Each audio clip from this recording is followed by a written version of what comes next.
Thanks for coming by and checking out the Market Chameleon pre-market show with this man all the way from somewhere special, Philadelphia, it looks like today, Dimitri Pargamonic. How you doing, D?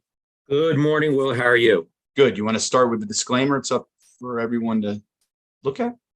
Yep. Good morning, everyone. Before we get started, keep in mind, Will and I, Market Chameleon, we're not a registered investment advisor. We're not a broker dealer. We're not telling you what to do. We're just sharing ideas. If you need professional advice, call your registered investment advisor, call your broker. That's what they're there for, to give you advice, provide you with guidance. There's the disclaimer. Excellent. And how does my mic sound, by the way? I didn't have it plugged in. It sounds fine. Perfect. Okay. Let me share my screen.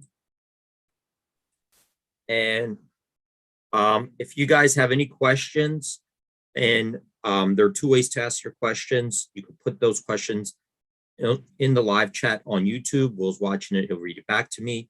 If you want to come on a show and ask your question live, we also put out a link to Zoom. Click on that link. That takes you over to Zoom. Once you get to Zoom, there's a button, raise your hand. Click on that. You don't have to turn on your video camera, but you'll be able to ask your question live and direct. Everybody will be able to hear you. So those are two ways to ask questions. If you have questions on Market Chameleon tools, data analytics, strategies, you could ask those questions today, and we'll stop the show and answer those questions. So yeah, for those who missed it, we had a great question from Laurent yesterday, all the way from Europe. Came in and asked a question that basically took up the whole show and made for a great show. But for those, we have a couple new people on the show this morning, and all of our previous shows are on the MarketChameleon.com YouTube channel, and you can find them somewhere on the website. Can you show them where the videos are running live on the website? Yeah, so if you go up here on the main menu, click on videos. That's right now, that's today's video. If you play it, and then you can go back this way. Perfect. And thanks, Laurent, again for coming on yesterday and asking such a good question. It was a good question. And we dug into some tools, that we haven't probably looked at in a while, and it lets you go deeper into the website. So it was a very good question. It was on implied volatility, theoretical values, and looking at historical implied volatilities in different ways. So today what we'll do, I think, while we're waiting for questions to come in, we'll take a look at the pre-market report, see what's trading in pre-market hours. And I'm going to go on to the options chain, because we did want to cover another question regarding some of the features on the options chain. So I'm going to go do that today while we're waiting for questions to come in. All right. Perfect. So pre-market. So this is the pre-market report. These are stocks trading at pre-market hours. I'm going to come down here, and I see this is our most active list, our biggest percentage gainers, biggest percentage decliners. I see 50 stocks here made our percentage gainers list, 86 on a percentage decliners. So from this perspective, looks like a little bit more bearish bias at the open.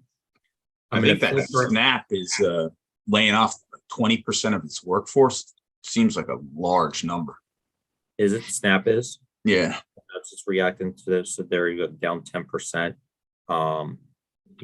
And I think those social media stocks in general have been having a very tough time.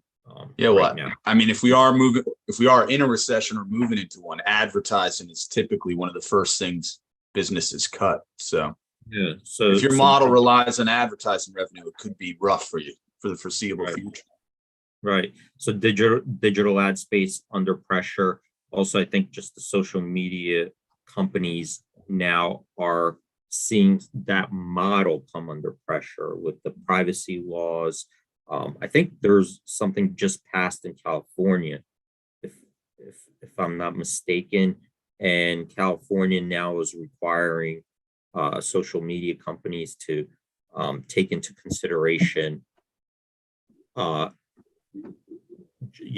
children's mental health or well-being, how those social media companies may impact children. So there are layers now of regulation that we're seeing come out towards the social media model. My guess also, is not good, by the way. I would guess not good. My own studies with my kids. Right. And how's that going to impact, how they have to change their algorithms and, change their models. So there's a lot of stuff going on there around the social media companies that I think, they're going to see some earnings pressures for sure. Yeah, and a lot of them still haven't made, like, I don't know Snap's earnings history, but I don't think they've had too many positive quarters of positive earnings, right? So they've been growing and burning money like a lot of these tech companies. And for the foreseeable future, as interest rates going up, it's going to be harder and harder to do that, right? And we're seeing how Elon Musk is trying really hard to get out of this deal with Twitter. He's going to be fighting tooth and nail. He wants out. He doesn't want the company anymore. Not at least not at the original price that he was valuing it at. I don't think he wants it at any price now, myself. Yeah. I think he just wants out. So let's filter out this list, Will, to S&P 500 stocks.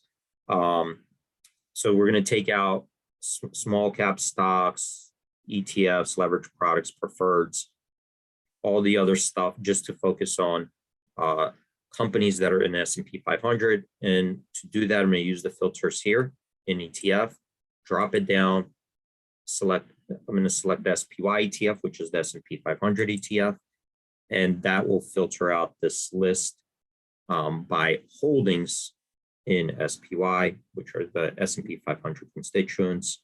And here we see 6 stocks made our percentage gainers list, 17 on the percentage decliners. So again, from this perspective, looks like a more bearish bias at the open.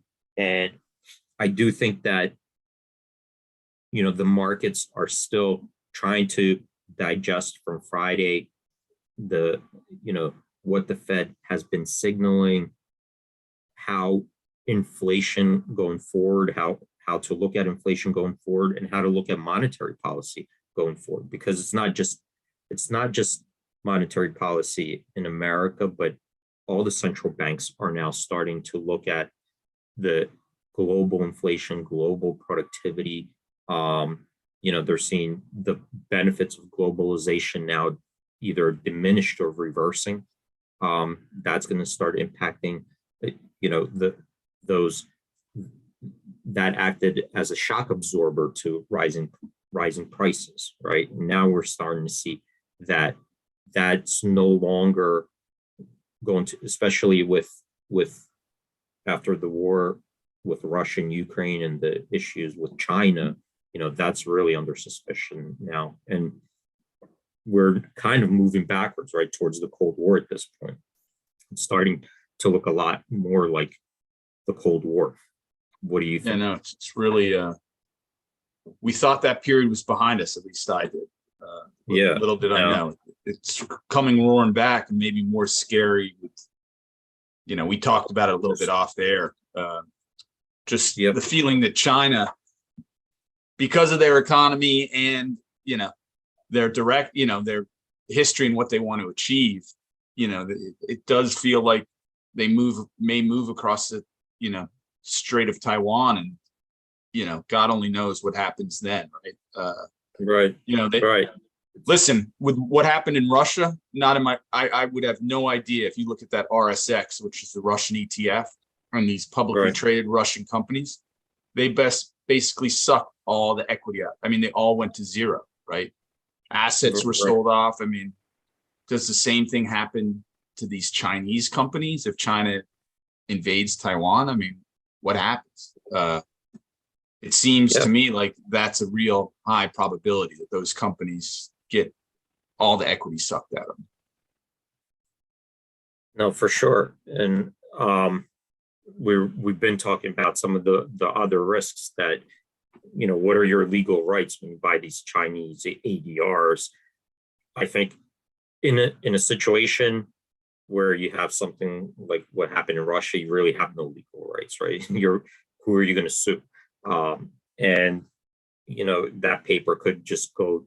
The companies can still exist, but the paper that you own has no value. That's the issue that you might be facing. I jumped to SPY over here. I came to the options chain because I did want to come back to and cover some of the one of the questions Rob brought up, and it had to do with these. This is the right now I'm on the SPY options chain. I went on the September 14th expiration.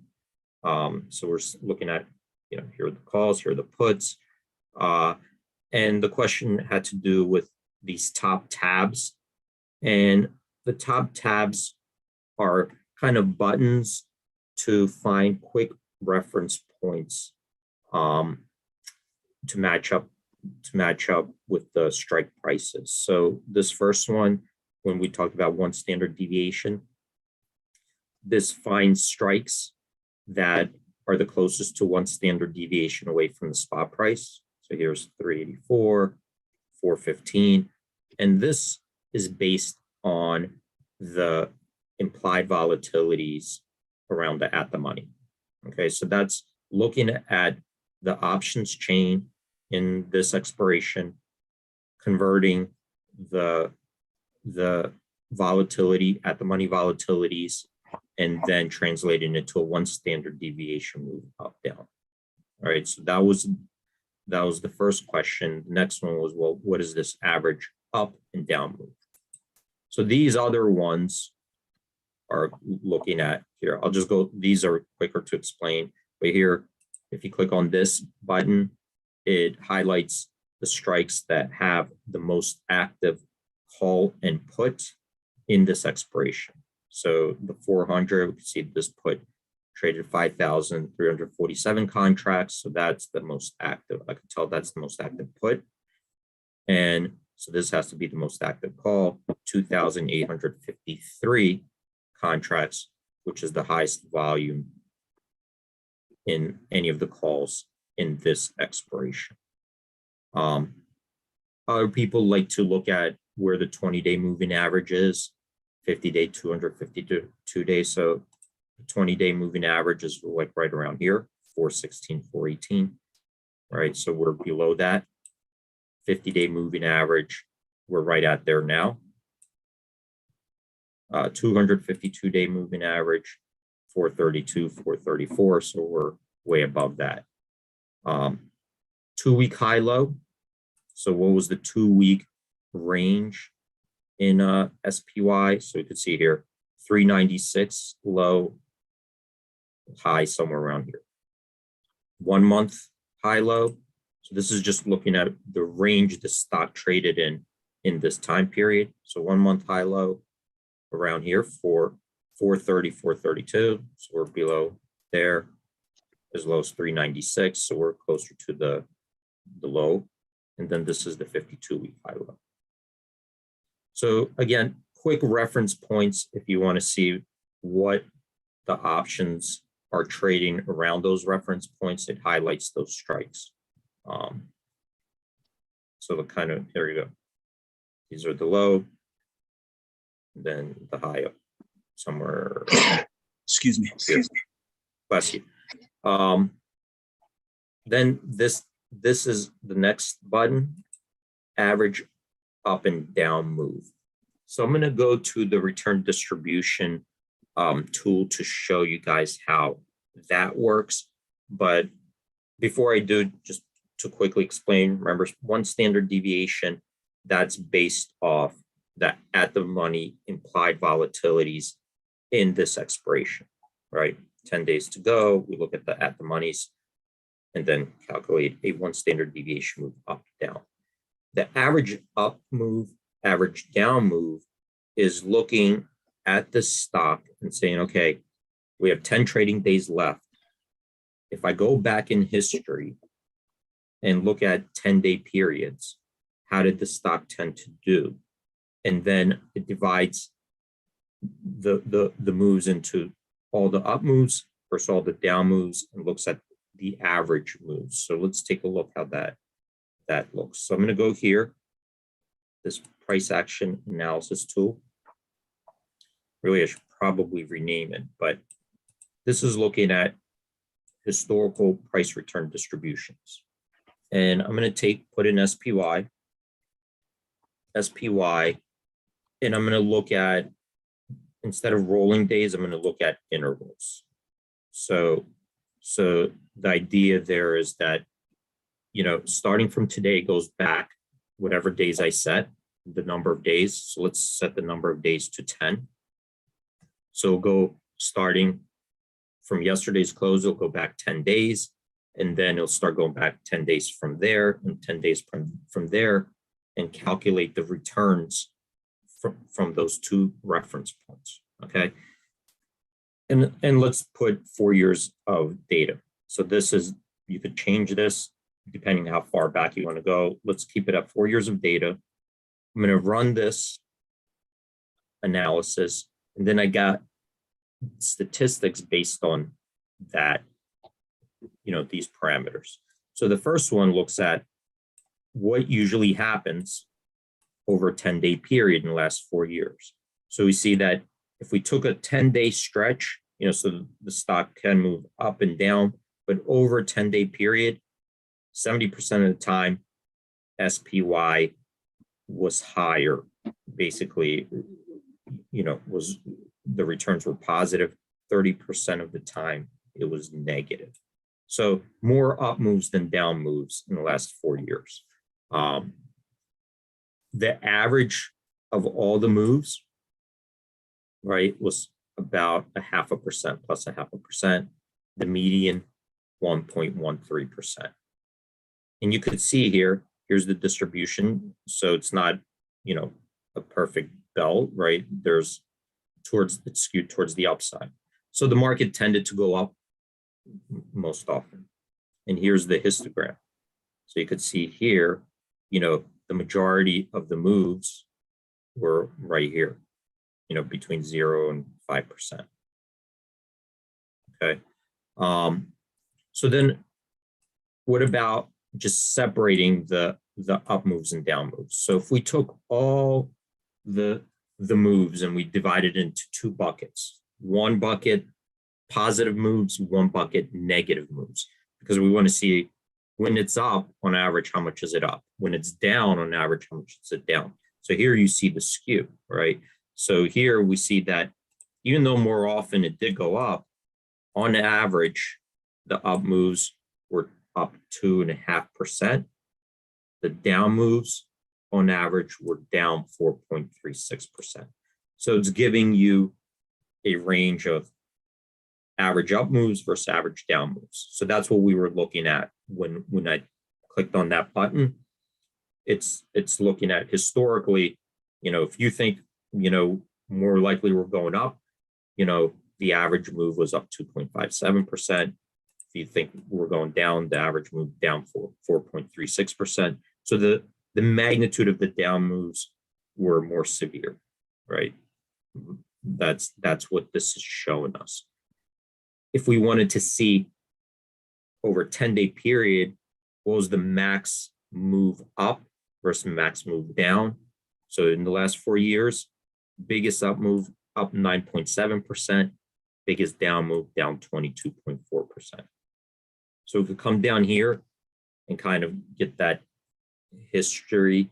So these are the distribution of returns. So if we wanted to see, there you go, over the 10-day period, below 9%, there are 2 observations, below 10%, 2 observations. Above 9%, also actually two observations. So you could see here how many observations, 70% above 0, 30% below zero.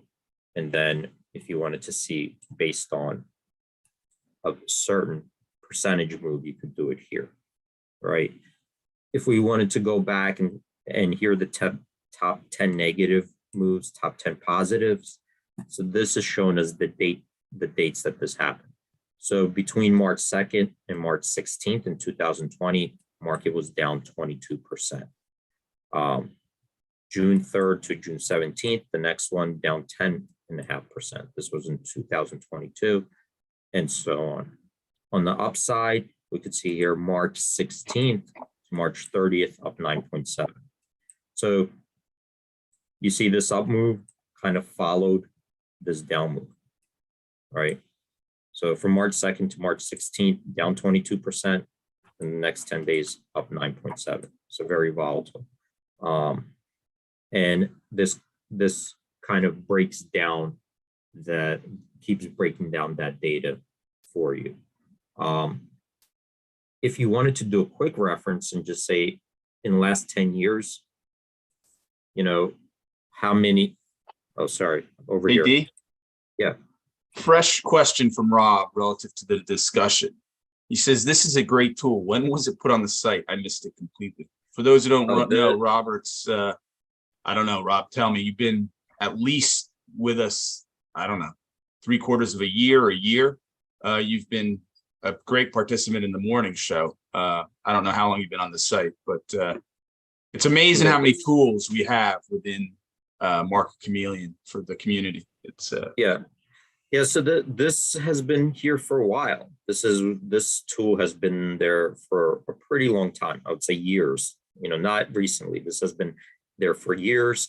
I should probably do more shows on it because there are a lot of good features in here. Yeah, Rob's been around almost 2 years.